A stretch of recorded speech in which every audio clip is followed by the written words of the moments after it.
Hey everyone, we have another Baseball America draft prospect profile. We're talking about one of the best shortstops in this year's draft class, Eli Willits. So Ben does our underclass work here at Baseball America. And so he's always looking ahead. He's always looking at the next year and the year after that's top draft prospects. And Eli was one of his. Eli was the class of 2026, but he reclassified to make himself one of the youngest players, not just in this year's draft class, but one of the younger players you're really ever going to see in a first round talent. Ben, you've seen Eli for a while. What stands out? Why did he reclassify, and what makes him a guy who could end up hearing his name called very early in this year's draft? Yeah, it was just a year ago last spring when he reclassified. He was the number 7 high school player in a really loaded 2026 class, and he's only gotten better since then. I mean, remember seeing him when he was 15 years old, and just the hitting ability stood out right away. A switch hitter with good feel for the barrel from both sides of the plate, made a lot of contact. It was really hard uh, for as a pitcher to strike him out ever. And it's a very high baseball IQ, right? Which is not surprising. His dad is Reggie Willits, was a former big league outfielder with the Angels. Now this, coach at Oklahoma. So he comes from a baseball family. His older brother plays as well. Really, the offensive polish, especially, is what has always stood out with him from a young age. Now it's more hitting ability than power. I don't expect him to ever be like the huge power bat. I don't know if the bat speed is there, but also, to be fair, he's, like you said, he's 17 years old. We really got to be looking at him like he's in that 2026 class still because of his age. So maybe he does get stronger, comes into more bat speed, comes into more power. But really, it's the hitting ability and the ability to stick in the middle infield. That's what's most exciting about him. The other thing that really stands out here is we don't often get this. It happens every now and then. Maybe there'll be a National High School Invitational, or there'll be a Boris Classic where you get these top prospects matching up.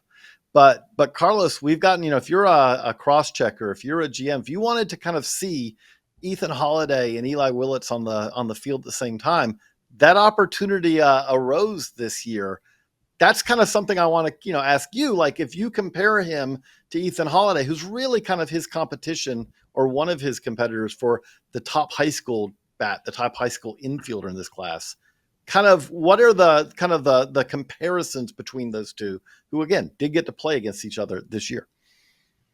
Yeah, their matchup in high school was one of the bigger, the more prominent games just on the scouting calendar in general this year. We have them both ranked inside the top 3. I think they're in the same tier for very different reasons. Eli Willits is maybe the most well-rounded player in the class, but he does not have the impact that Ethan Holiday brings to the table in terms of just power upside. So that is probably the biggest difference. Ben mentioned it.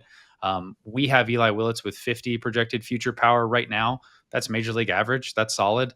It is the only tool in his tool set that is not above average or better, though. So I think that is kind of the contrast with Willits compared to Holiday. It's a very well-rounded, it's a very instinctual player, a guy that you think is going to impact the game in a lot of ways as a runner, as a defender, in both sides of the batter's box. We don't have a lot of switch hitters in the first round of this year's class. But if there's one area of the game you wanted to critique with Willits, or to say, hey, a typical 1-1 overall pick, a typical top of the draft prospect maybe has more power, that is the area that you could maybe dig into and say, we're looking for a little bit more here. But I do think that Eli is just a very polished player.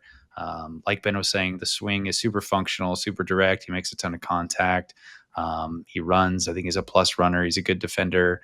So it's really more of this like very skilled, solid across the board player than like this big boomer bust profile that maybe is more what Ethan Holiday is at times.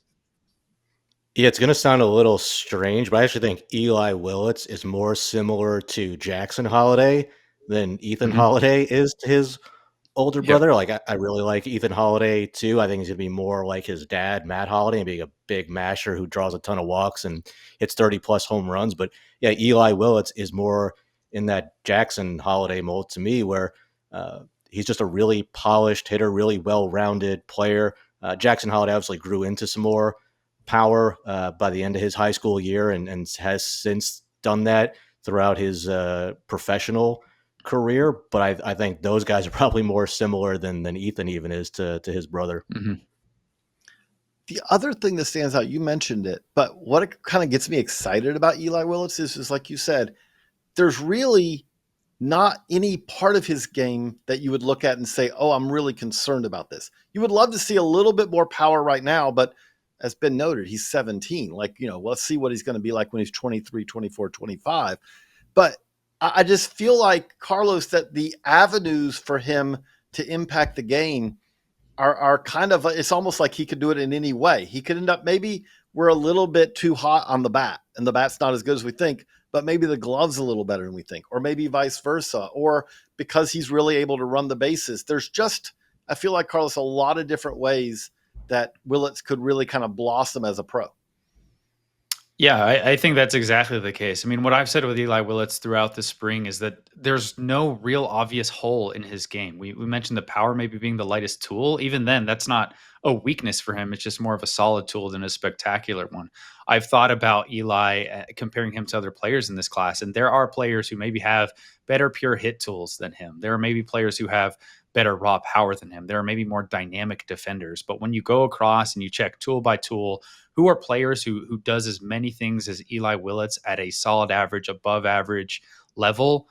A lot of the other players in this class have more concerning questions, more glaring red flags to worry about. And with Eli, again, there's just not a ton to worry about. With every hitter, it's difficult to project the hit tool, but in terms of the ingredients to hit now, the approach to hit now, his batting eye, recognizing spin, seeing velocity, he just checks so many boxes. You talk about the bloodlines coming from an athletic family.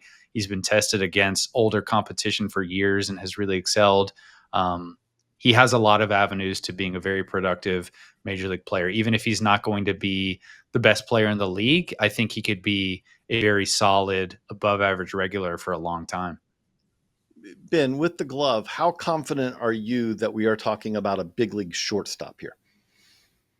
When he was younger, I was confident in middle infield. I wasn't totally sure about shortstop. Again, he was like 15, 16 years old and never going to have a ton of confidence at that age. But it sounds like the reports from scouts who are seeing him this spring have more confidence in his ability to stay at shortstop. I mean, he's always had a really good internal clock, good instincts, good body control, good hands at the position. But it sounds like the tools are ticking up a little bit. The arm strength, the ability to make those throws from shortstop. Seems like a higher probability he's going to stay there.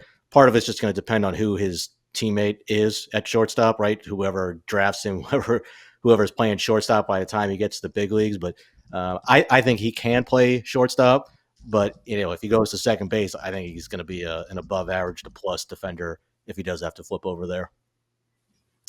And I want to add one other tidbit here. When we talk about that Eli Willits is young, as the draft arrives here this year, if he goes 1-1, he will be the youngest player ever drafted first overall.